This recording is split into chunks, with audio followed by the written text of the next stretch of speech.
A deadly virus spreading rapidly across the nation, government-sanctioned police state, quarantine zones, people fighting against one another in desperate times. Sounds familiar. No, this isn't America 2020. This is The Last of Us.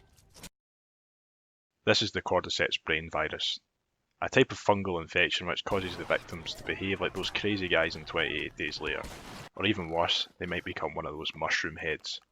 Yeah, I heard what I said. The Last of Us is a story about ordinary people being pushed to the edge. It's always one more job or task.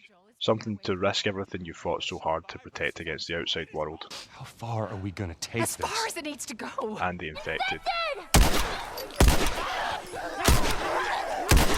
The plot of this game is everything you hoped for the Walking Dead series, but not in 35 seasons, and of Oscar award-winning quality. So is that everything you hoped for? Jury's still out. Majority of the game takes place 20 years after the initial outbreak. There's a few factions duking it out for survival in what remains of civilization. We've got bandit types known as hunters, the quote-unquote bad guys who will do anything and kill anyone to survive. Their main goal is to claim as much territory and supplies as they can. I knew I should have turned the damn truck around. Then we've got the Fireflies, a militia group hell-bent on overthrowing the military oppression over the quarantine zones. They're fighting to find a cure to the virus at any cost. It just seems like there's a lot of people putting their stock on the Fireflies these days. Our protagonist is Joel, an all-American man, Texan born and bred, a dependable guy during his past life. Before Kratos from the God of War series, Joel was crowned PlayStation Fanboy's Grumpy Father of the Year. Well, technically foster dad. Sorry big guy. Can we please just get on with it? So, minor spoilers here for anyone that's not played the game already. After 20 years of surviving in the remains of society and keeping his head down, Joel and his partner Tess are asked by the Fireflies to smuggle a young girl named Ellie out of the quarantine zone. The trick here is, Ellie's immune to the virus and holds the answers to producing a vaccine. How the hell are you breathing in this stuff? I wasn't lying to And you. so, we set off on a journey across the states to get Ellie to the Fireflies base. I'll leave it there for the plot, as you should really experience it for yourself. But needless to say, it's one of the best stories you'll ever experience on a console, in my opinion. The game is separated into acts by the seasons of the year, so we get to see Joel in multiple outfits, including Smuggler Joel, Commando Joel, Winter Wonderland Joel, and my favourite, the Lumberjack. There's a mature tone to the game. Every character has their burden to bear, and the world has taken something or someone that they love from And in them. this world, that sort of shit's good for one thing. Getting you killed. There's also a dark, albeit tongue-in-cheek humour to the game. Oh. Why are these all stuck together?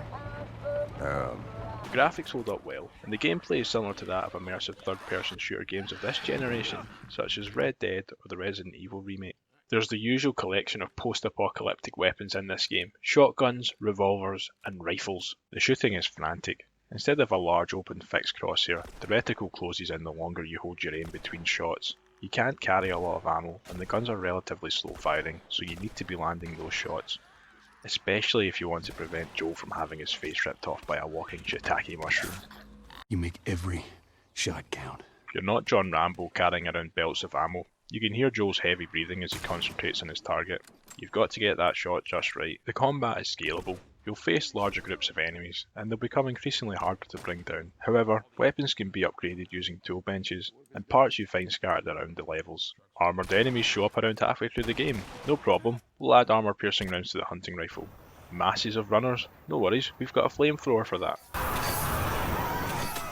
But we also get access to handcrafted throwables, like Molotovs or nail bombs. But if you run out of ammo, there's also the option to use hand-to-hand combat. Even these weapons can be upgraded, like adding spikes to a bat or blades to a pipe.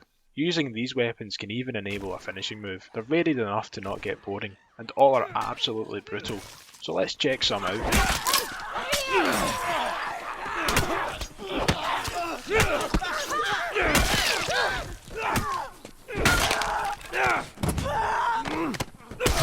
However, sometimes violence isn't the answer, and we've got to use stealth.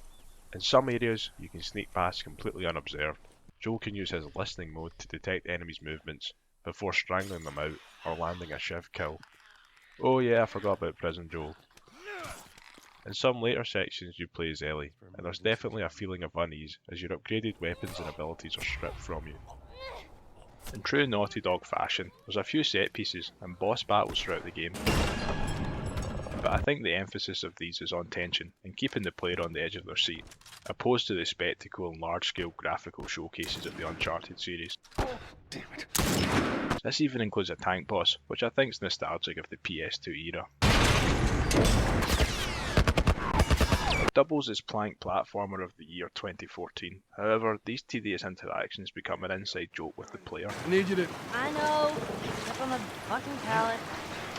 This is a fantastic game, 10 out of 10. It was the flagship for the PS3, and my god, you could be tricked into thinking the Remastered edition is the same for this console. The Remastered edition comes with additional content, a multiplayer mode called Factions, and a story DLC, Left Behind. I dedicated a couple of hours to playing some multiplayer matches. There's the usual create a class feature, with a handful of maps and a couple of game modes. But I don't think this will keep you entertained for very long. The realistic nature of the gameplay just doesn't lend itself to competitive play. It's great for immersion, but not really for multiplayer. The story DLC of Left Behind focuses on Ellie's past before the plot of the main game. I thought it was okay, but it's pretty short in length. This is for people who are seriously invested in the game, or want to know more about Ellie's backstory, but I think most players won't get much out of it. Okay, so you've made it to the end of the video. Thanks for watching. I hope this has either prepared you for jumping into the sequel, or has perhaps given you some familiarity with the series before playing the original. I'm planning on playing the sequel soon, but as I'm sure most people are aware of, the reviews are largely mixed. Comment below if you've played part 2, and if you think it's worth playing. Last of all, don't forget to give the video a like, and subscribe to the channel for more content.